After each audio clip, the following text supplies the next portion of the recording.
lakini ukiangalia kikosi cha England kina wigo mpana kile kinachoanza. Hata ikifika muda wa kufanya mabadiliko, wachezaji wanaoingia ni wachezaji wa kiwango cha juu, lakini uzoefu na ubora wa mchezaji mmoja mmoja, hivyo ndio vilikuwa vinaifanya mechi hii kuonekana itakuwa kwa England. Yakitokea matokeo mengine ni matokeo ya mpira. Shafi, pengine pia na mashabiki hapo ambao walikuwa uwanjani. Tunajua Norway mashabiki walikuwa wengi, lakini pia England wenyewe wanasema nini hasa mapokeo kwa ujumla kuelekea katika hatua inayofuata, wakati huu ambapo England wanamsubiri mshindi wa mechi kati ya Argentina na Uswizi?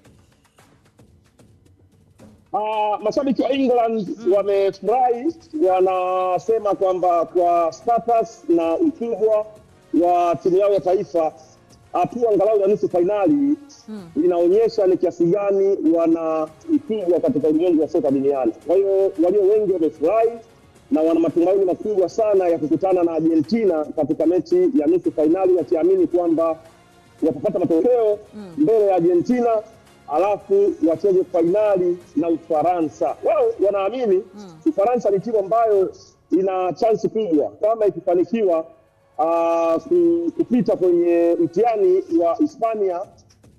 Wana chance kubwa sana ya kwenda na kufanya vizuri hapo baadaye, lakini kwa upande wao bado wana imani na kikosi chao na wachezaji wao, hasa kocha wao Thomas Tuchel, wakiamini kwamba amewaprove wrong na ameitengeneza timu ambayo haina superstar. Ni timu ambayo inacheza kama timu na inapata matokeo kama timu, ingawa hauwezi kuwaona wakicheza mpira wa kuwafurahisha mashabiki. Hata kama umefuatilia mechi ya leo kwa muda mwingi sana, Norway walionekana wakiwa kama wanatengeneza nafasi nyingi za hatari, lakini ukomavu na uimara viliwafanya kutulia na hatimaye kuanza kuamua mechi kutokana na matukio machache muhimu.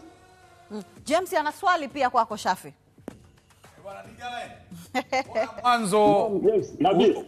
Mwanzo ukuwa na furaha, timu uliochagua mwanzo mbona si imefungwa alafu una furaha kama timu iliyoshinda ndo ya kwako?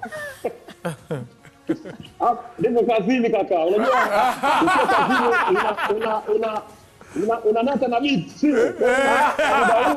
Ndio afurahi irregardless. Edo, umeelewa? Nimemwelewa Shafi. Yaani nimemwelewa Shafi kwa asilimia kubwa sana, anajifanya na nata na biti. Lakini haya matokeo ya dakika 90 ndio alikuwa, dakika 120 ndio alikuwa anahitaji zaidi. Haya ndio alikuwa anahitaji zaidi.